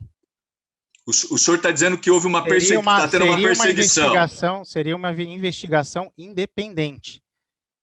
Sim, mas se ela ocorresse, seria de forma natural, não seria por proteção. Deputado, deixa eu fazer uma segunda questão, então. Se o senhor está dizendo que não seria por uma questão não ideológica e tal, eu pergunto, se o senhor na CPMI, porque o senhor não está, apurasse o crime de fake news, de A ou de B, o senhor protegeria a A? Não, de forma alguma. Então, como é que o senhor se compromete? O senhor disse uma outra coisa. O presidente da CPI decide o que vai ser pautado e pode, então, privilegiar ou proteger determinados casos? Sim. Então, isso vale para toda a CPMI lá de Brasília? A CPMI, sim. Todas? Os presidentes fazem isso? Sim, tem. O regimento comum permite. E eles decidem se eles vão expor ou não alguém? Interessante. Por fim, o senhor falou do gabinete do ódio. O senhor disse que começou na eleição e depois se institucionalizou. O senhor podia dar um exemplo? O senhor tem fatos concretos? Que meu tempo está acabando. Sim, eu citei na mesma fala, né? Foi identificado no âmbito da investigação IP de dentro do Palácio. O disparo de mensagens falsas de computador de dentro do Palácio. E o senhor disse que tem deputado que utiliza o mandato para produzir e disseminar fake news. O senhor tem nome? Pode colocar no Google que o senhor vai achar um monte, deputado. O senhor não tem. O senhor só tem o Google. Tem, mas tem. Tem no Google. Não. Eu disse, o senhor não tem, só tem no Google. Tem, é só procurar. Tá bom, eu vou procurar. Deputado, eu queria agradecer imensamente. É muito fácil. Essa informação é pública. É pública. São informações muito fáceis de encontrar. Não, eu queria agradecer imensamente a sua participação, agradecer a deputada Janaína que o convidou. Acho que o senhor ajudou muito a esclarecer dúvidas aqui nessa manhã de sexta-feira. Muito obrigado, senhor presidente. É o que eu tinha. Obrigado, deputado Paulo, também. Eu vou liberar aqui. O deputado Edmir Chedi pediu que pudesse se inscrever. A deputada Janaína está pedindo, mas, deputada Janaína, Vossa Excelência usou todo o tempo aí, inclusive um pouco mais. Então, eu vou pedir desculpa a Vossa Excelência, que o deputado Alexandre também tinha pedido aí, que ele tem compromisso. Eu vou passar a palavra ao deputado Edmir Chedi para que ele possa concluir a nossa oitiva de hoje aqui com o deputado Alexandre Leite. E aproveitar para agradecer ao deputado Edmir Chedi, que foi quem fez a ponte aqui para a gente poder trazer o deputado. Bem, caro senhor presidente Caio França, senhoras e senhores deputados que participam dessa CPI assiduamente e têm buscado as informações importantes aí para que todos nós saibamos o que podemos contribuir com esse debate. Cumprimentar o nobre deputado federal Alexandre Leite, que é o presidente em exercício estadual do meu partido, Democratas, transmitir meus sentimentos a ele e toda a família pelo passamento do seu avô. Deus há de dar o conforto a todos vocês, da família Leite. Agradecer muito a sua presença, porque prontamente o deputado Alexandre Leite falou, olha, vou na CPI quando for necessário, o que eu puder contribuir. ele me explicava que foi autor do requerimento, mas acabou deixando a CPI para que outros senhoras deputados federais e senadores pudessem fazer o grande debate, mas só pela autoria da CPI, a aprovação do requerimento, nós já nos sentimos satisfeitos e representados aqui pelo Estado de São Paulo, por Vossa Excelência lá em Brasília, para abrir esse debate importante. Importante as suas colocações, com transparência, e os jovens acabam falando aquilo que eles pensam, e isso é importante. Muitas vezes a gente fica um pouco de tato para falar as coisas, o jovem vem e já fala o que pensa logo, o que ele ouve. E Brasília é um outro mundo, né? É o centro do poder, o senhor está lá no centro do poder. Então, agradecer muito a sua presença. Perguntar, deputado Alexandre Leite, como a gente pode... Você ainda acredita que a Câmara e o Senado podem fazer uma legislação que não cerceie a opinião pública, o direito da palavra, mas que possa ser, de algum modo, cercear o fake news, né? Isso que é importante. Você sentiu isso dentro da sua família, você com a sua filha, que não tem nada a ver com política, mas era um caso sério. Tantos outros que a gente vê na parte comercial, na política também. Desmentir depois o que foi dito, muitas vezes é complicado. Eu vejo algumas notícias que eu recebo aí nas redes sociais, eu vou lá procurar os órgãos de imprensa oficiais que podem ser penalizados caso façam e transmitam uma notícia que não é verdadeira, que é falsa, até com o intuito de prejudicar alguém, e eles são punidos, como rádio, televisão, jornal.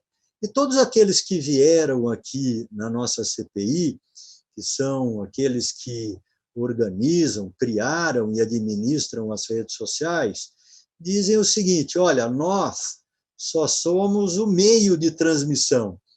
Nós procuramos trabalhar muito para retirar da rede aquilo que o nosso sistema eletrônico, né, a inteligência eletrônica, consegue detectar que é ruim, ou por denúncia. Mesmo assim, o deputado Nery está há 1 ano falando que a conta não é dele, que criaram uma conta falsa, eu também da mesma forma, e eles não retiram isso da rede.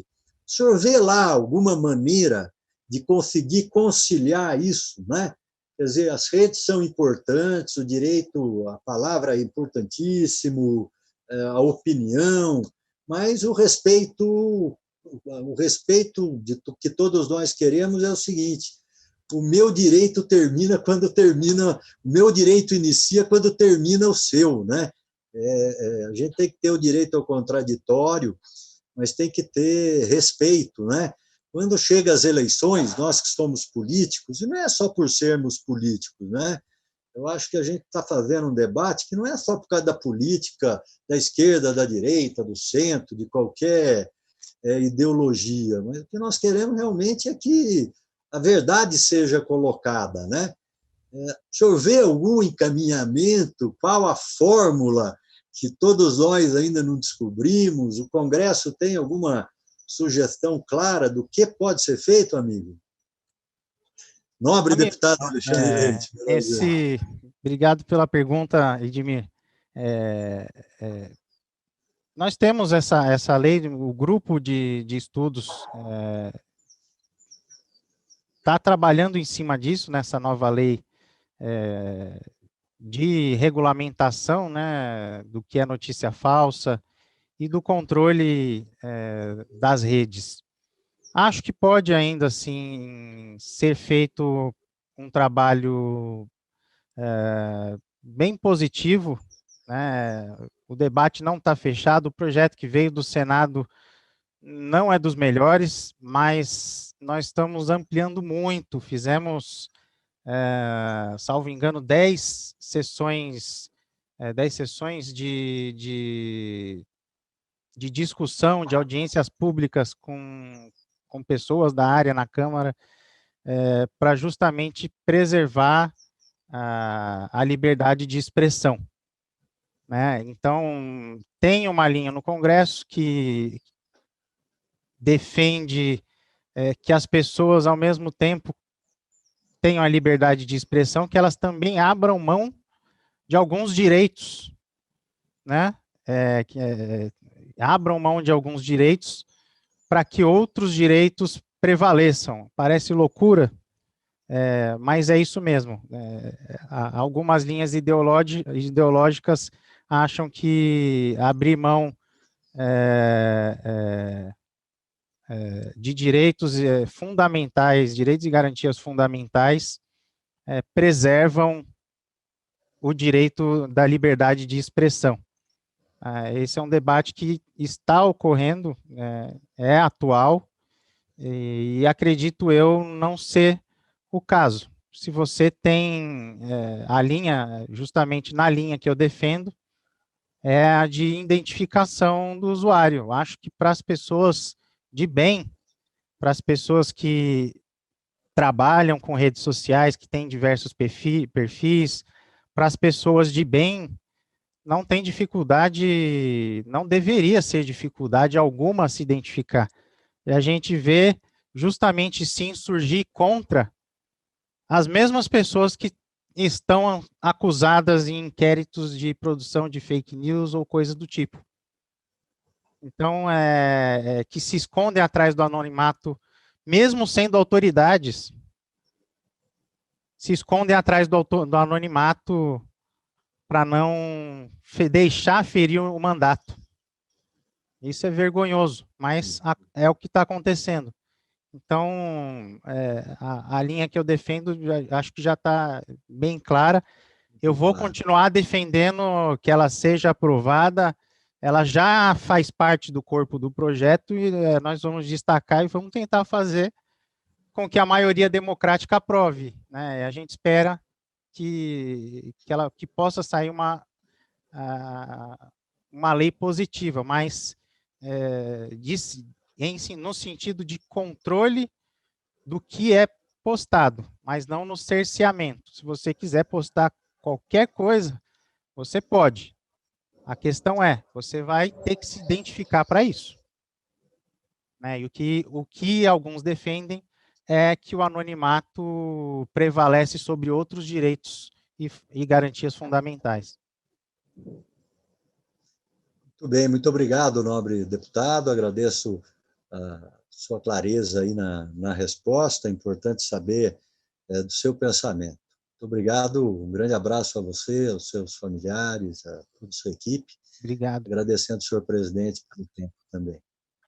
Obrigado pelo convite, pela gentileza de ter me comunicado e organizado junto ao presidente o horário acessível para que todos nós possamos estar reunidos no dia de hoje.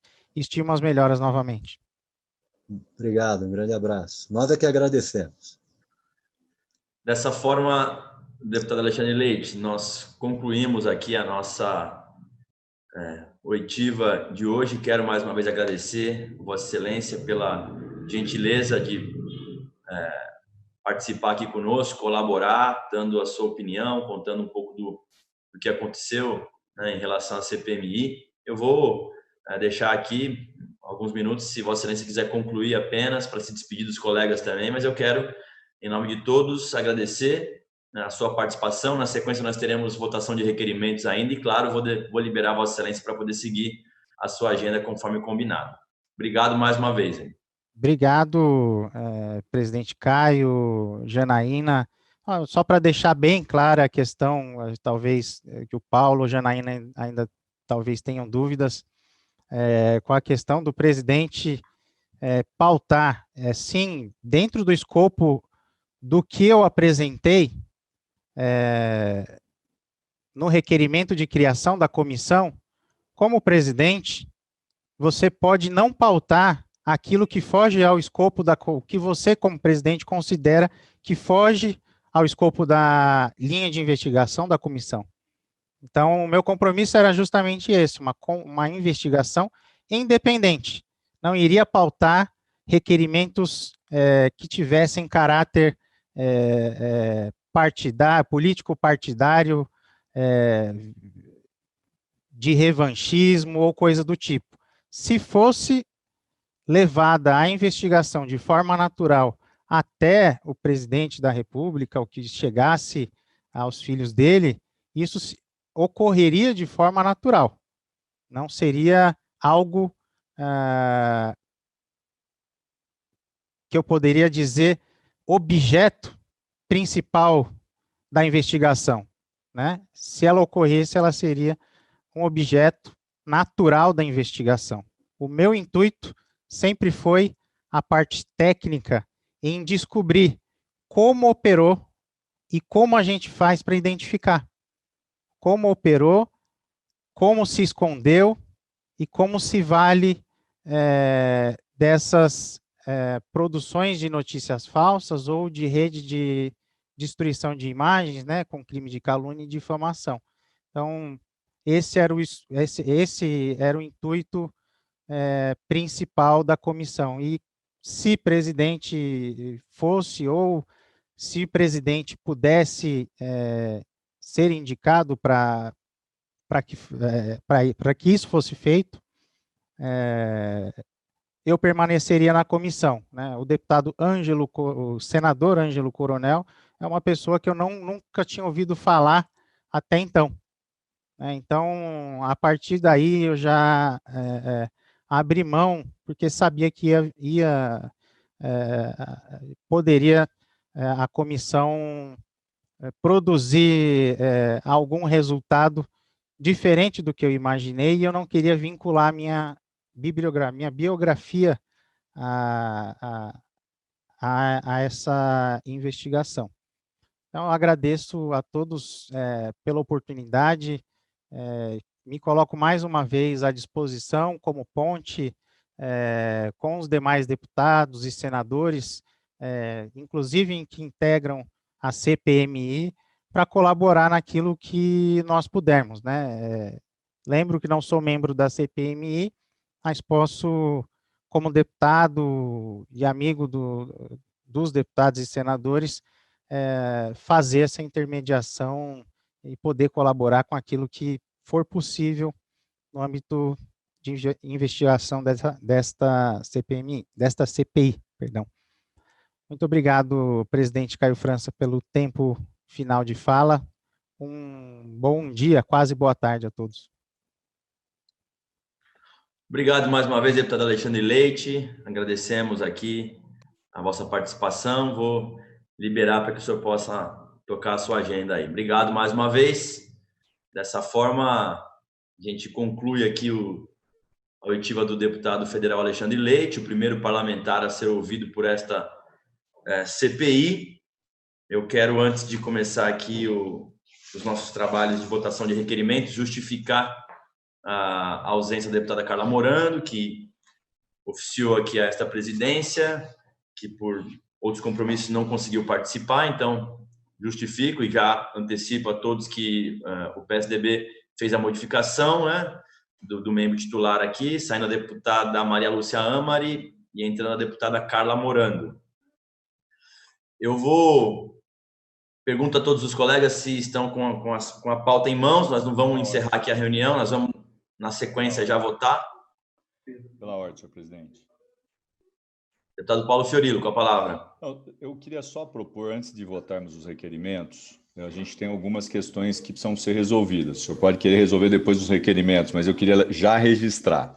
A primeira não depende de resolução, mas precisa cobrar o TJ e o Supremo os pedidos que foram aprovados por essa CPI.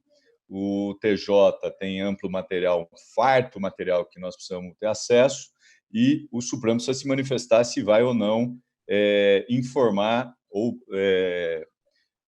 transferir as informações que eles já têm.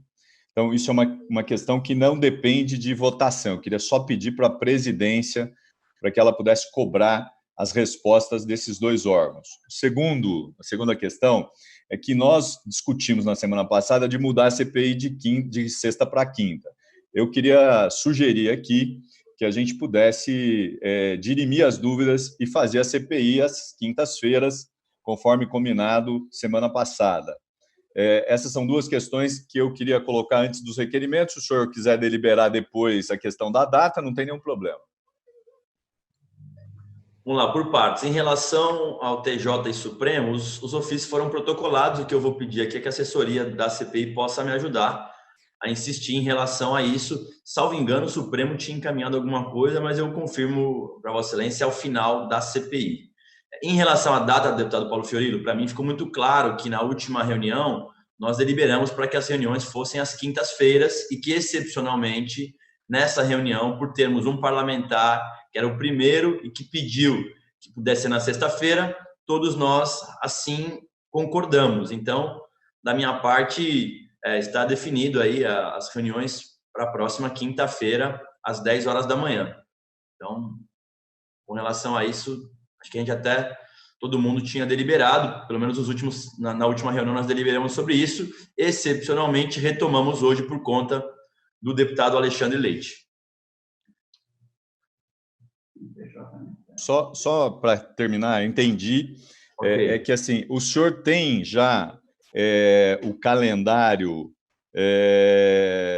para a próxima semana? A gente viu que tinha uma dificuldade com os deputados, a deputada Janaína se dispôs a dialogar, eu acho que outros deputados também, mas assim, para que a gente pudesse saber um pouco como vai ser a nossa próxima sessão.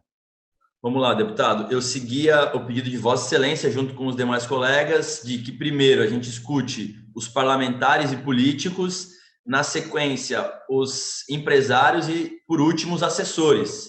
Então, eu estou seguindo essa lógica que foi deliberada na última reunião também. Agora, o que eu estou tentando fazer é confirmar os horários, porque, infelizmente, no caso dos parlamentares, a gente já falou sobre isso, eles têm foro privilegiado, portanto, não precisam participar dessa reunião. Tem alguns que estão convidados e que são pré-candidatos a prefeito, então isso também pode gerar alguma dificuldade em relação a eles, mas nós seguimos tentando para não bater o martelo, mas ficou previamente acertado que o ex-deputado Roberto Jefferson se predispôs a participar da reunião, mas também não há uma confirmação oficial em relação a isso, então é uma tentativa que eu estou tentando confirmar para a próxima quinta-feira, às 10 horas da manhã. Eu já também fiz contato com o pessoal da ex-ministra Marina Silva, que parece que também se prontificou a participar. Então, é nessa toada que eu estou tentando aqui. Alguns colegas que têm mais relação com os deputados que foram aprovados, a deputada Janela está tentando também colaborar, mas a gente sabe muito bem que nesse período estão tendo as convenções partidárias e tudo isso acaba criando alguma dificuldade em relação a eles, mas a priori nessa ordem: políticos, empresários e assessores por final. Ok, obrigado, presidente. Então, vou dar sequência aqui aos requerimentos que estão pautados previamente. No final, tem uma deliberação também que eu peço que os senhores possam permanecer.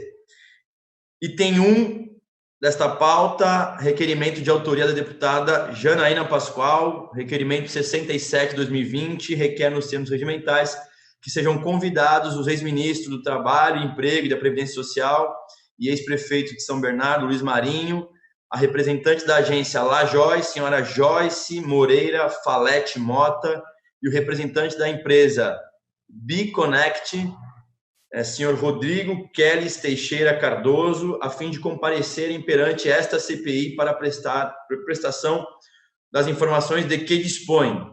Ordem. Com a palavra a deputada Mônica, para discutir. Quero pegar esse pedido, então peço vistas. Pedir vistas do item 1, então. Ok.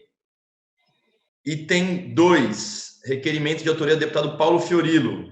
Requer nos termos regimentais que os requerimentos de convite aos representantes legais da agência de checagem Estadão, Fato ou Fake, Folha de São Paulo e da agência de checagem Lupa sejam convertidos em requerimentos com perguntas destinadas às referidas empresas, conforme segue na pauta no final. Aí estão todas as perguntas que o deputado Paulo Fiorilo sugere que sejam feitas. A gente havia combinado na última reunião também de que os deputados, se os deputados quisessem apresentar acrescer outras perguntas, ninguém o mandou, então as perguntas ficam aqui com as perguntas que o deputado Paulo Fiorilo encaminhou. Em discussão, não havendo quem queira discutir, passaremos à deliberação. Como vota a deputada Janaína Pascoal? Voto sim, senhor presidente. Registrado. Como vota o deputado Arthur Duval? Sim. Registrado. Como vota a deputada Mônica Seixas? Voto sim, presidente. Registrado. Como vota o deputado Sargento Neri? Voto sim, presidente. Registrado. Como vota o deputado Edmir Chedid? Voto sim, excelência. Registrado. Como vota o deputado Paulo Fiorilo? Voto sim, senhor presidente. Portanto, está aprovado o item 2 da pauta. Item 3, requerimento de autoria do deputado Paulo Fiorilo, requer nos termos regimentais a deliberação do pedido, ora formulado de convite para a oitiva do responsável legal pela empresa Dataufo, desenvolvimento web e gestão de redes, com o objetivo de prestar informações de que tenha conhecimento a esta CPI. Em discussão, o requerimento. Pela ordem, presidente. Senhor presidente. Eu queria só... A palavra do deputado Sargento Neri, na sequência, a deputada Janaína. Eu queria saber do deputado Paulo Fiorilo, essa empresa tem relação com algum partido, com algum candidato, trabalhou na eleição? Só porque eu não conheço ela. Já faz as duas. Vê a da Janaína, se é pergunta, eu já respondo todas.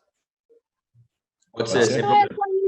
eu queria só ter um pouco mais de detalhes sobre qual é o papel dessa empresa, por que é ouvir, só isso. Não, tranquilo. Tanto o deputado Nery como a deputada Janaína, nós recebemos na CPI os documentos do MP. E são esses documentos que norteiam o meu pedido. E como é um material que eu não posso expor aqui, vocês podem ler lá, eu estou só fazendo o pedido da sequência do que eu li. Então, é uma empresa que presta assessoria e que pode ajudar a esclarecer se teve ou não produção de fake news. Se ela é ligada ou não, deputado Sargento Neri, sim, ela é ligada, ela tem relações e ela produz material sobre essa situação que nós estamos investigando.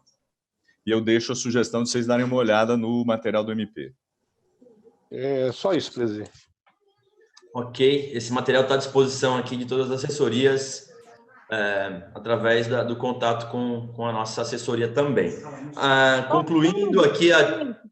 Só uma dúvida. Em discussão com a palavra da deputada Janaína. O deputado está se referindo à ação civil pública? Estou me referindo ao material que o MP disponibilizou. Sim. Não, só estou referindo a isso. E que ele está em sigilo. Sim, só porque é o seguinte, o material que eu vi que chegou é a cópia de uma ação civil pública. É esse material ou é outro? O material que o MP encaminhou, é esse. Tá bom. Exatamente esse, deputada Janaína. Encerrada a discussão, passaremos à deliberação. Como vota a deputada Janaína Pascoal? Voto sim, excelência. Registrado. Como vota o deputado Arthur Duval? Sim. Como vota o deputado Sargento Neri?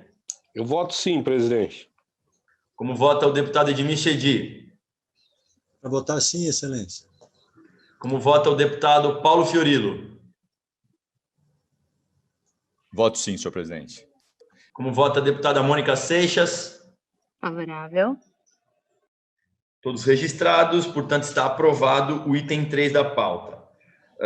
Requerimento número 70, o item 4, de autoria da deputada Mônica, da bancada ativista, requer o envio de ofício à Secretaria Especial de Comunicação Social da Secretaria de Governo da Presidência da República, a fim de que forneça informações acerca do pagamento com verba pública direta ou indireta às empresas jornalísticas no período de janeiro de 2019 ao presente momento.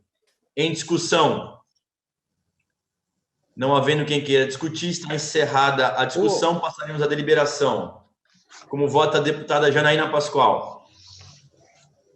Voto sim, senhor presidente. Registrado. Como vota o deputado Arthur Duval? Sim. Como vota o deputado Sargento Neri?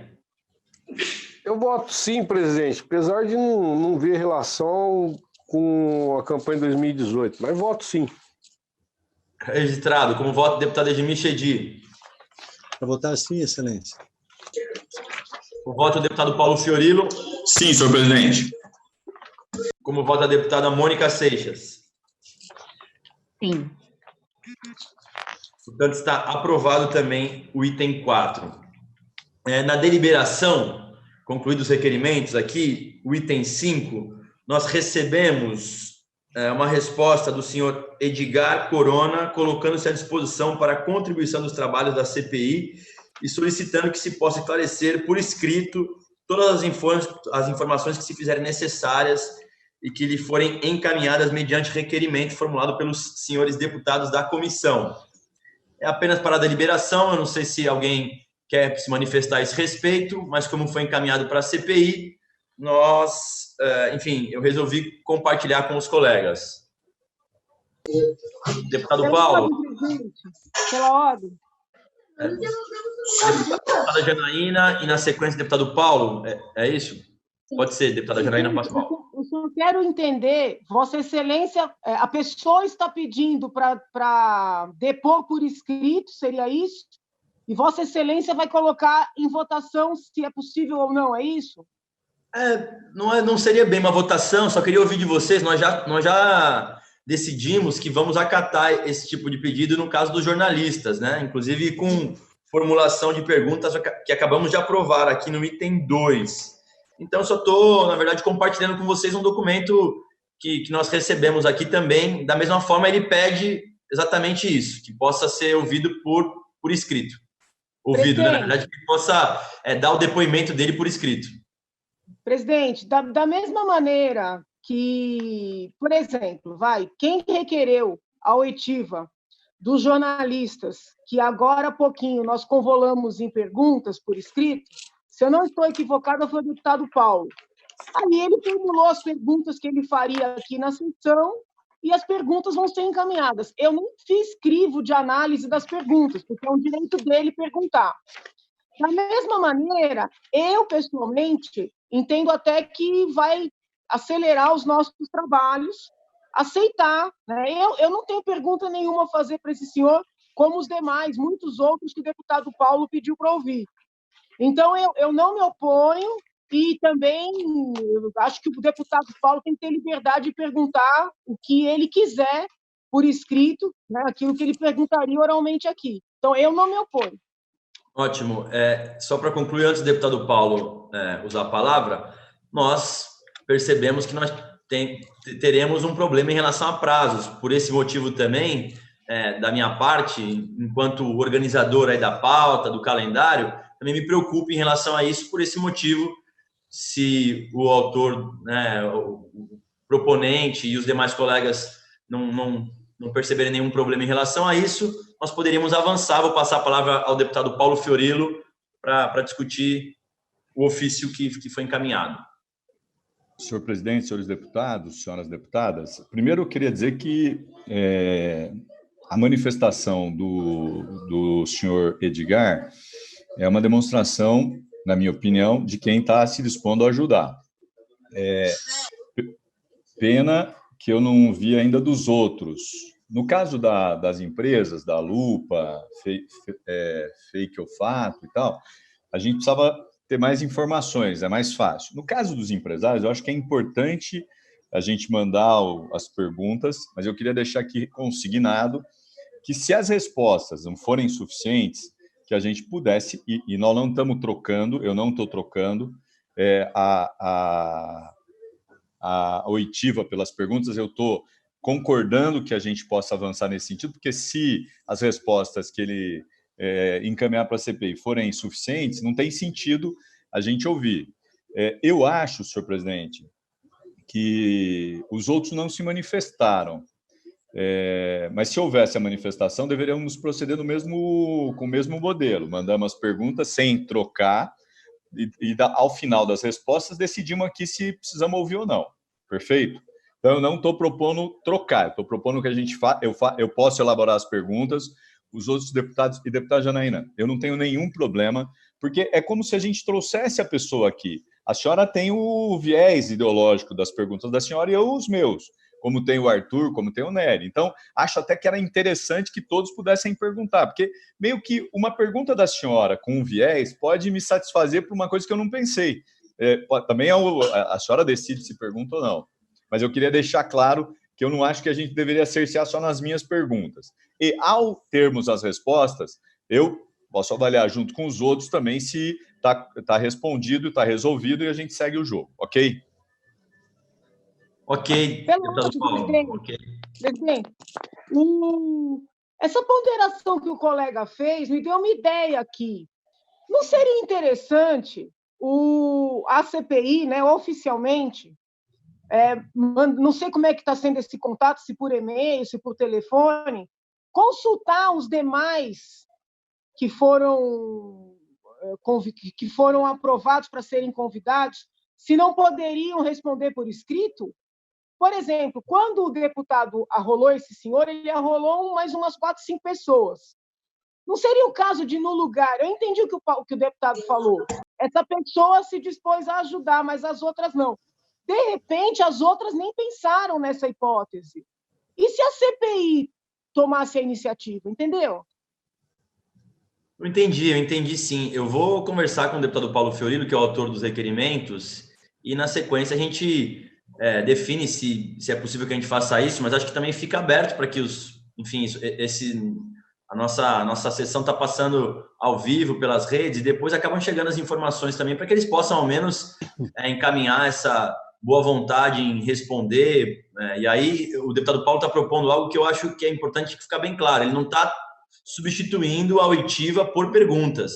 Ele só está liberando que possam ser respondidas e caso a gente entenda que as respostas são satisfatórias, vida que segue. Caso não, volta aqui o empresário ou quem quer que seja a ser ouvido pela CPI. Mas eu entendi, eu vou encontrar um caminho aqui para a gente poder fazer isso, mas também, de repente, o próprio empresário possa fazer esse encaminhamento aqui. Eu nem sei quem são os outros que foram convidados, mas acho que isso deverá repercutir para que eles possam se manifestar nesse sentido também. E a gente faz, obviamente, cria uma regra em geral, não dá para ser específico com um e não com o outro, né? A gente faz uma regra geral em relação a isso. E é isso, então. Dessa forma, o outro campo aqui são só as perguntas que o deputado Paulo preparou em relação às agências, né, a Lupa, Estadão Verifica, e acho que todo mundo está tendo acesso. Eu só peço, então, já que nós autorizamos aqui que essas perguntas possam ser respondidas, né, através de manifestação por escrito do empresário, que quem quiser colaborar com novas perguntas, que também assim o façam, né? Senão nós vamos ficar com as perguntas apenas do deputado Paulo Fiorilo. É claro que ainda não está... Nós não formalizamos aqui a vinda dele ainda, mas eu acho que já podem começar a preparar, se quiserem colaborar nesse sentido de ampliar o escopo das perguntas. Dessa forma, antes de concluir, eu quero agradecer apenas mais uma vez a participação de todos os colegas, da deputada Janaína Pascoal, do deputado Arthur Duval, do deputado Sargento Nery, do deputado Paulo Fiorilo, da deputada Mônica Seixas, do deputado Edmir Chedi. Agradecer também ao deputado federal Alexandre Leite, que participou aqui da reunião conosco, foi o primeiro parlamentar a ser ouvido pela nossa CPI. Quero agradecer a toda a assessoria jurídica, aos procuradores que nos acompanham, agradecer também a assessoria da CPI, a nossa assessoria que nos acompanhou.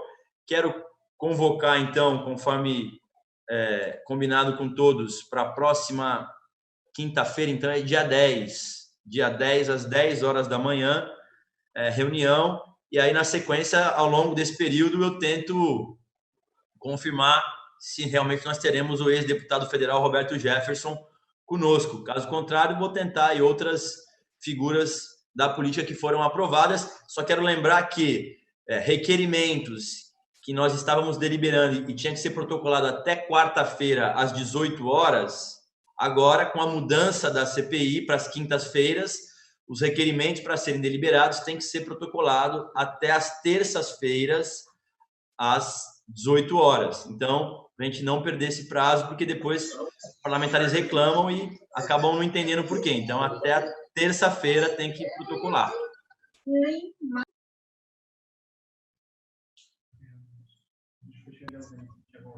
Então, só para confirmar, então, novamente, temos aqui as justificativas de ausência, tanto da Carla Morando, quanto do deputado Thiago Auríquio, que encaminharam aqui para esta presidência as justificativas pelas ausências. Nós vamos encaminhar novamente os ofícios para o Supremo Tribunal de Justiça. Não nada mais havendo a tratar, eu declaro encerrada a presente reunião. Você acompanhou o Giro das Comissões. Se você perdeu parte do programa e quer rever o que aconteceu no Parlamento Paulista, basta acessar o nosso canal no YouTube ou as nossas redes sociais. Até o nosso próximo programa aqui na Rede Alesp.